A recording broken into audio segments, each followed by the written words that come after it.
Okay, so today we're here with one of my newest unschoolers, Terry.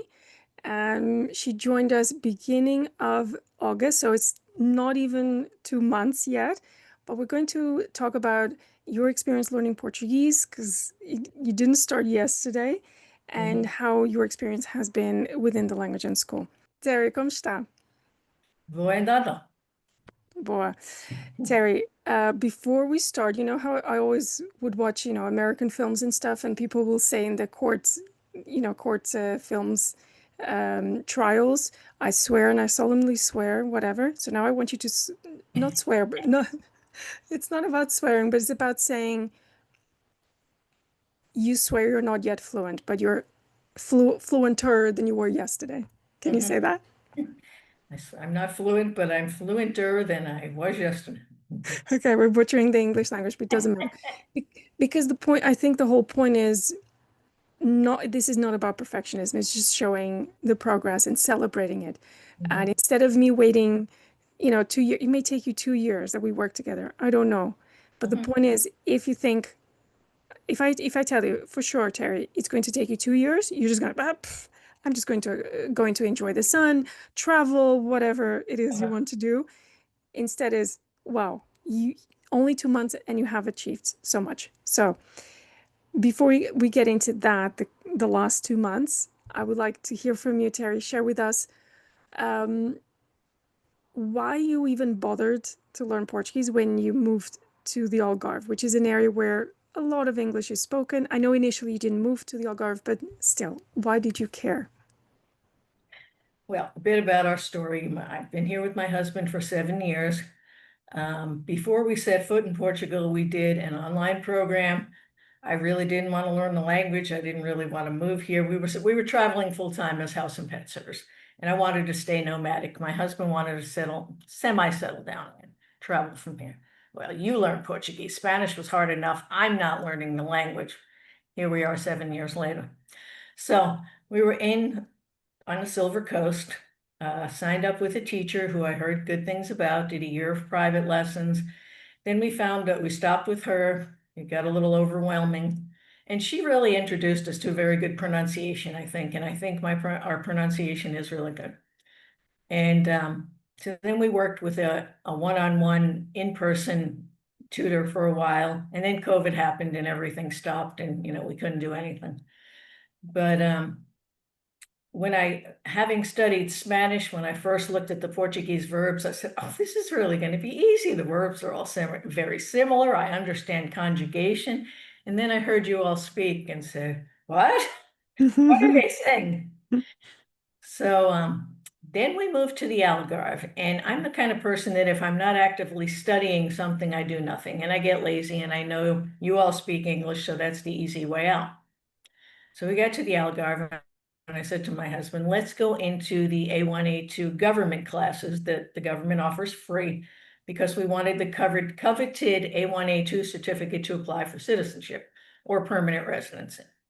Well, we've come to find out the citizenship would not work for us because his pension will be taxed here. So we're not going down that route, which is fine. But we got the certificate. It was very hard, even 2 years of studying the language privately, going into the government class where no English was spoken. Our teacher did not speak English. I mean, I left stressed and in tears sometimes, but we got through it. Then we did nothing for about another year. And then I said, hey, it would be fun to do the B1, B2. And my husband's like, what? You want to do more? We finished the government free B1, B2 level, which means we're intermediate, we're independent speakers. We should be able to navigate our lives in Portuguese. But everyone in the Algarve speaks English, so they don't want to deal with us. They want to say, no, we speak English, don't bother learning the language. We got to the point that we'd go to festivals, we'd hear the language spoken around us, and I thought, I'm tired of being lost. I want to know more. We started looking online to see people like you out there, started watching your videos and thought, wow, this woman is teaching it differently. She's not a teacher per se, you're a polyglot, and that's what you say, and you're a coach. Now, if she learned 11 languages, she must know something. She's doing something different than the other teachers are. And Terry, can I interrupt you? Because what you said about reaching B2 level on paper, what were you able to, and not able to understand people at festivals and stuff, but what were you at the time able to do in practical terms in your day-to-day life in the Algarve? You know, shopping, restaurants, going to the gym, that kind of stuff. Was that okay? Yes, we could get our point across, and you have a thing where you tell people to take control and, to go in, say, this is what I'm here for, and this is what I want to do. And they would understand us more or less. Our vocabulary was good enough, but it was always when they spoke back to us that we'd be lost.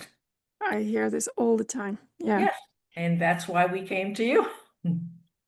Yeah, because it doesn't feel good. And I had a similar experience this summer when I went to Hungary that I realized, boy, I've been investing, it was 15 months more or less into lessons one-on-one as well. It was the best I could find, not ideal in my perspective.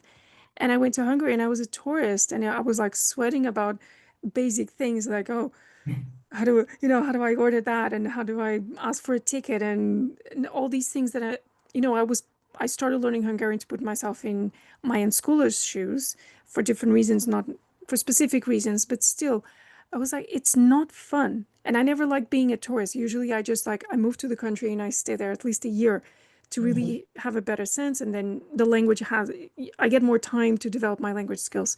mhm. So I can't imagine people living here and just surviving in Portuguese. And there's so Mhm. much you're missing out, right? So Yes. what have you been missing out? The interaction with the Portuguese. And I have to say that all of the expats we know agree that the Portuguese people are really wonderful. You're really nice to all of us. I don't think you look down on us, but I'm sure you and the others agree, learn the language. I'm sure you all want us to learn your language. So I think we're missing out on the culture. We're missing out on having personal relationships maybe with Portuguese. Our Portuguese friends now speak English, so we don't have to deal Their with English is them. better.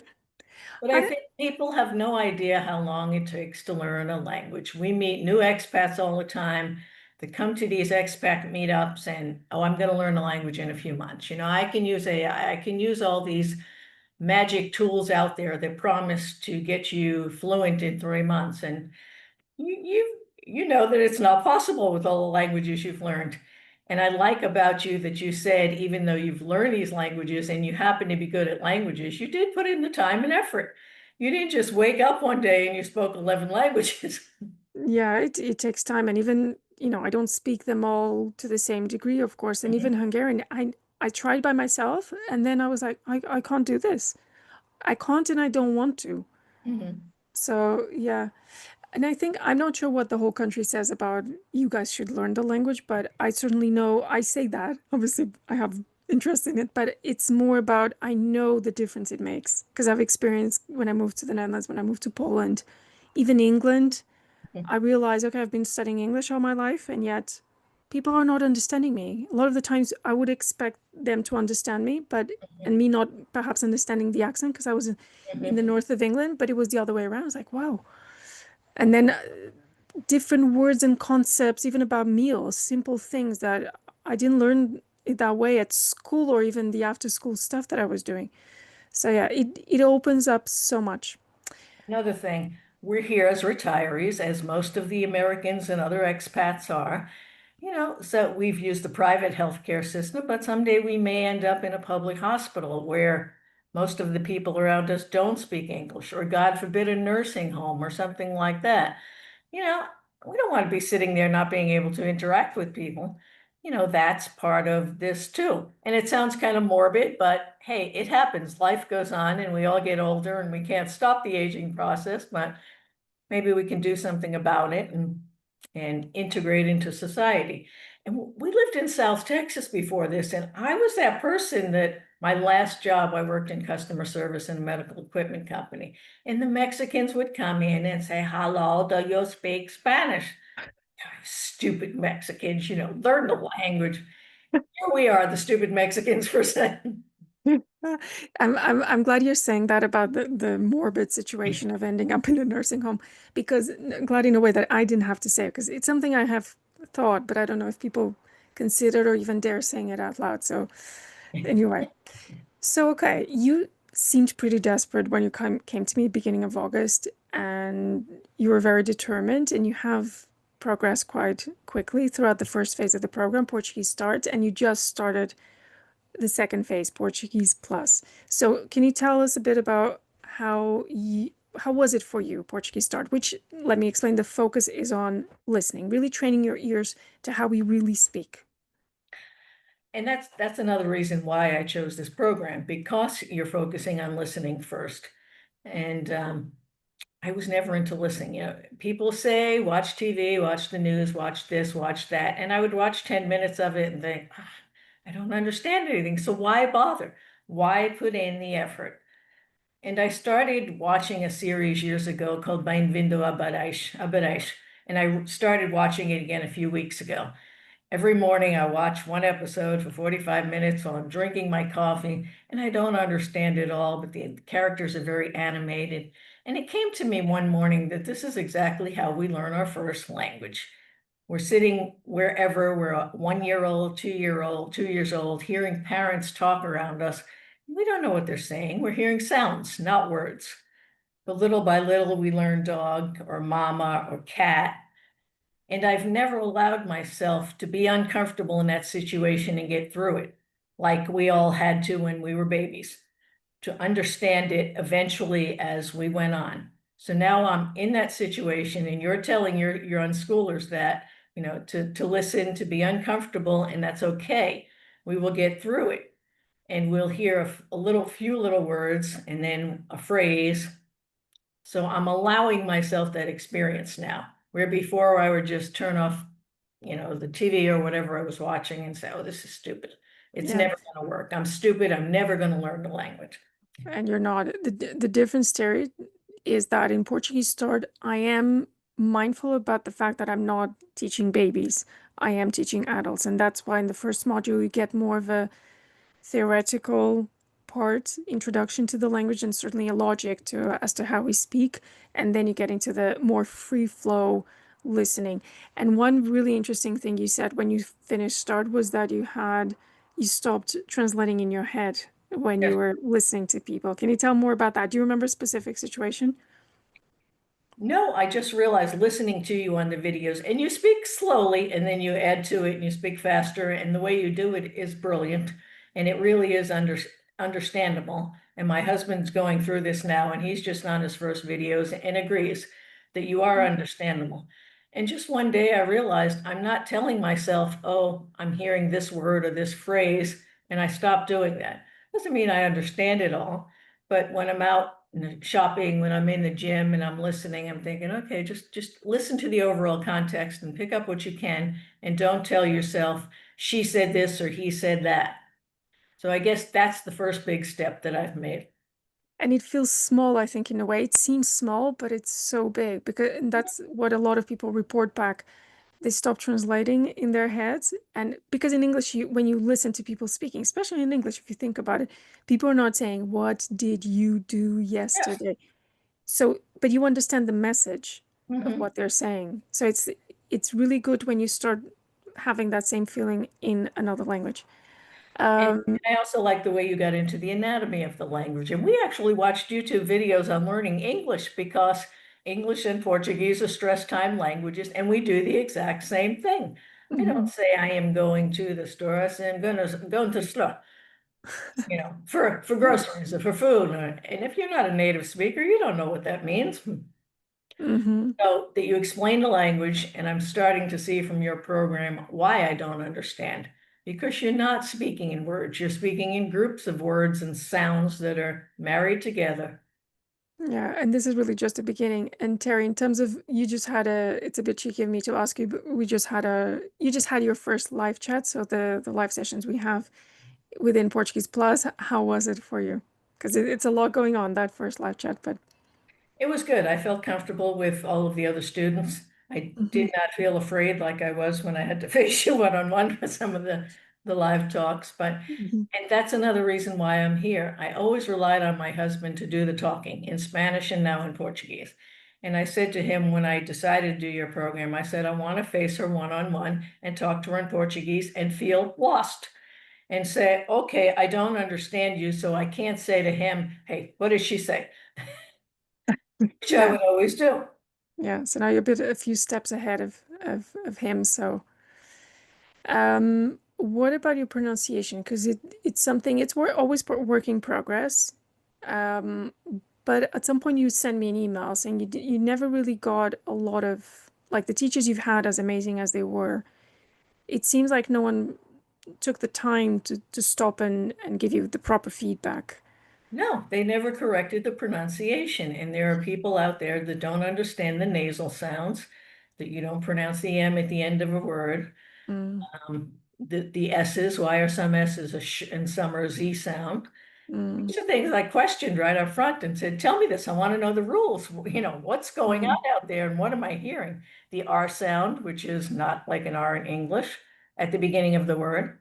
mm-hmm. And all of these little rules that started to make sense once I learned them. And that's all part of pronunciation. And I'm concerned about that. And when I talk Portuguese in my head or I'm laying in bed at night and can't sleep talking to myself in Portuguese, I speak very well. But I get nervous when I'm facing somebody, especially when they speak back and I don't know what they're saying. So that's where this program comes in to, give me the self-confidence. And that's what I'm lacking. I think I have the skills, I have the vocabulary, I understand conjugation, not perfectly in any sense, but I lack the self-confidence. And Mm-hmm. most of the teachers we had just said, well, my English isn't perfect, so your Portuguese doesn't need to be perfect. But come on, not perfect, not pronouncing certain critical areas of the language is pretty bad. It is when you think that we are not that used to hearing wrong pronunciation. We may just really like not get it. We're not used to it. Like, probably if you go to New York, you have tons of people from all over the world butchering English, and then Mhm, people kind of adapt. Okay, that's what they mean because they're Latinos or whatever. But mhm. we're not there yet. So yeah, so excited about the next steps ahead within the Yes, I language am. school. I'm excited to get, I have not reached the Casa de Portugués yet with the scenes and the text to go with it. I'm looking forward to that. And I Hmm. like the fact that you're giving us everyday scenarios to go through. Grocery shopping, how to make a doctor's appointment. And I never really learned how to properly make a doctor's appointment. The word Marcasal confused me. Is that actually the appointment or is that the marking of the appointment? So simple things like that that I should have learned in 5 years that I'm still not comfortable with. But it's okay, Terry. It's that first part is more of a library, so you may forget in 2 weeks. It's fine. Like, I know that happens, and the repetition is embedded within the program. So at some point, we will work on a doctor scenario, which has to do with a scene related to that. And then you will be, oh, but I don't remember how. No, oh, remember we did that. Look at it again, because it's normal. We need to go one step back to go 2 steps forward. It's a bunch of building blocks, a little at a time. Yeah. And while sometimes I think I don't know much, if I go back and look at an A1 level book, it's like, wow, that's really easy stuff. I know that now. Yeah, when I get in school, they're still complaining after a while. Oh, I still don't understand people. I'm like, go back to the stories and start and And, see how you feel about it. I'm like, you're speaking super slow and I get everything. Okay, so you are making progress. yeah, yeah, really. Yeah.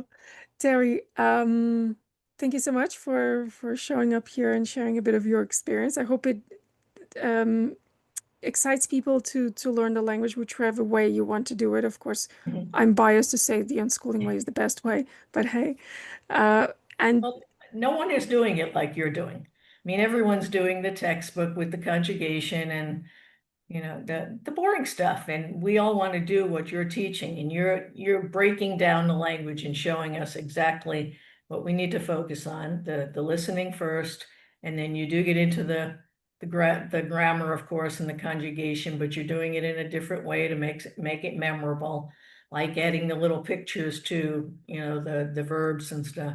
Every time I look at a tree now, I see a skirt. It's like, oh, a tree's feminine. Okay. fun words.